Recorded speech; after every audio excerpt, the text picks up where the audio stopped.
Assalamualaikum warahmatullahi wabarakatuh.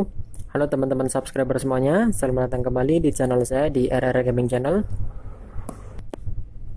Oke, buat kalian yang baru bergabung di channel ini, saya ucapkan selamat datang di RR Gaming Channel dan semoga tayangan video dari channel ini bermanfaat buat kalian semua.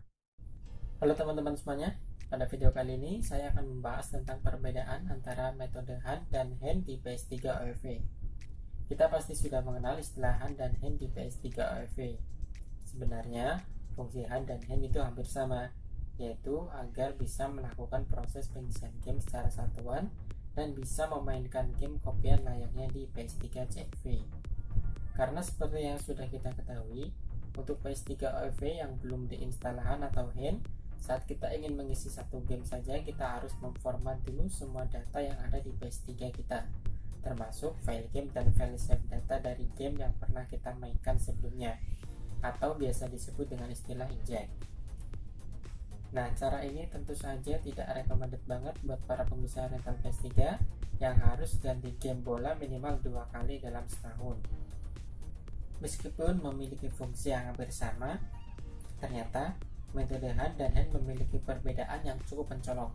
Nah, berikut ini saya akan mencoba untuk menjelaskan beberapa perbedaan yang ada di antara PS3 OFV hand dan OFV hand. Untuk perbedaan yang pertama adalah setelah PS3 kita diinstal hand, maka akan muncul menu package manager di menu XMB. Sedangkan untuk metode hand, setelah kita selesai menginstalnya, selain muncul menu package manager, kita juga akan mendapatkan menu enable hand yang berbentuk seperti telur ya. Nah, ini adalah icon enable hand setelah kita sukses menginstal hand di PS3 OFV kita. Nah, jadi buat teman-teman yang sering bertanya kenapa PS3 saya tidak memiliki menu package manager, nah berarti PS3 kalian adalah tipe OFV yang belum diinstal hand ataupun hand. Nah, kemudian untuk perbedaan yang kedua adalah PS3 OFV hand hanya bisa memainkan game yang berformat PKG. Sedangkan pada PS3 OFV hand, selain kita bisa memainkan game PKG, kita juga bisa memainkan game CFV to EV atau biasa disebut dengan game PKG folder, yaitu game kopian dari file PKG. Dan tidak hanya itu saja, kita juga bisa memainkan game folder CFV atau game ISO layaknya di PS3 CFV. Nah, kemudian untuk perbedaan yang ketiga adalah saat kita akan melakukan pengisian game di PS3 OFV hand, kita membutuhkan sambungan internet untuk mengaktifkan debug PKG-nya. Sedangkan untuk PS3 hand kita bisa melakukannya secara offline.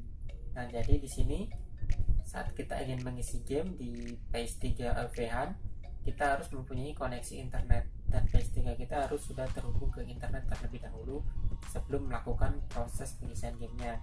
Nah, untuk PS3 OFV hand di sini kita tidak membutuhkan koneksi internetnya, jadi kita bisa melakukan pengisian gamenya secara offline seperti di PS3 CFV. Nah, kemudian untuk perbedaan yang keempat adalah pada PS3 hand sebelum kita menginstal game PKG, kita harus mengaktifkan debug PKG-nya terlebih dahulu.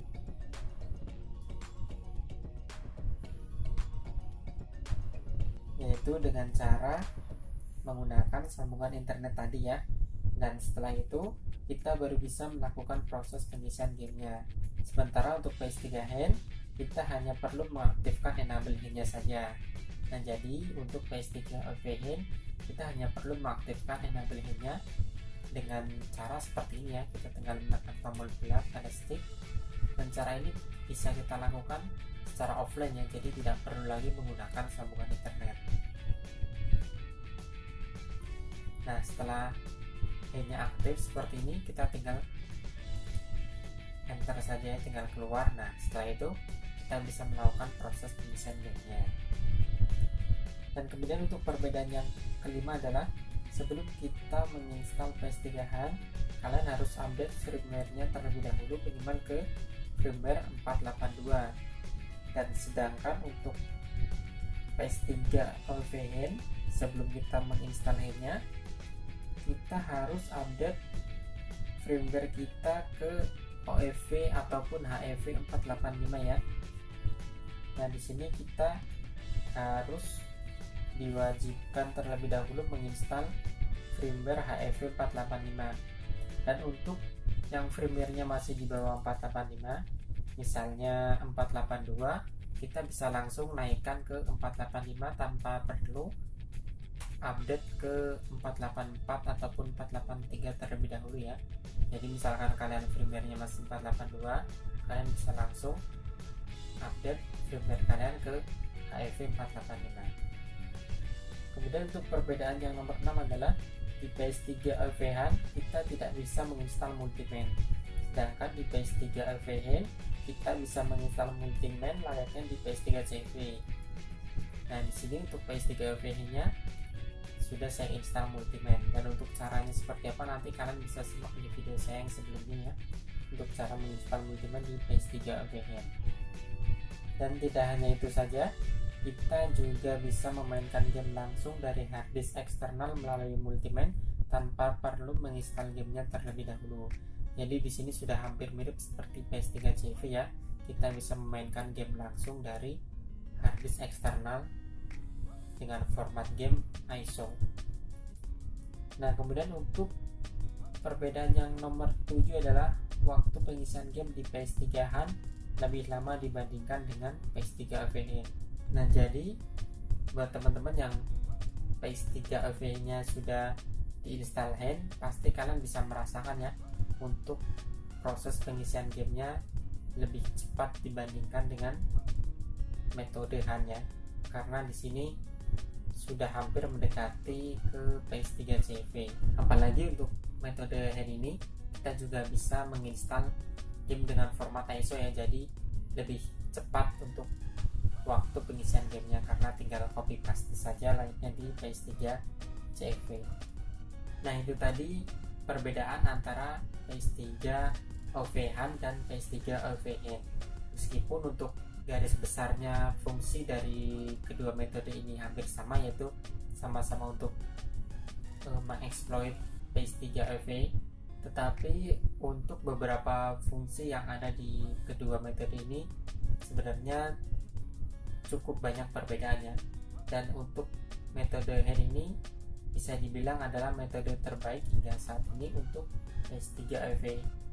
Selain untuk cara pengisian gamenya yang lebih mudah dan lebih simpel, PS3 LVH ini juga hampir mendekati ke PS3 CV. Jadi ini yang menyebabkan PS3 LVH sekarang lebih banyak diminati oleh para pengguna PS3 ya. Nah, itu tadi sedikit penjelasan tentang 7 perbedaan antara PS3 HAN dan HAN. Dan mungkin jika masih ada yang kurang, teman-teman bisa menambahkan di kolom komentar biar kita bisa saling sharing untuk kedepannya. Oke, mungkin cukup sekian dulu video kali ini, semoga bermanfaat buat teman-teman semuanya. Dan buat kalian yang merasa suka dengan video ini, silahkan tekan tombol like, dan buat kalian juga yang belum subscribe ke channel ini, silahkan tekan tombol subscribe dan aktifkan juga notifikasi loncengnya agar kalian tidak ketinggalan update video terbaru dari channel ini. Oke, terima kasih sudah menyaksikan video ini dari awal hingga akhir. Sampai jumpa di video selanjutnya. Yang kata wassalamualaikum warahmatullahi wabarakatuh.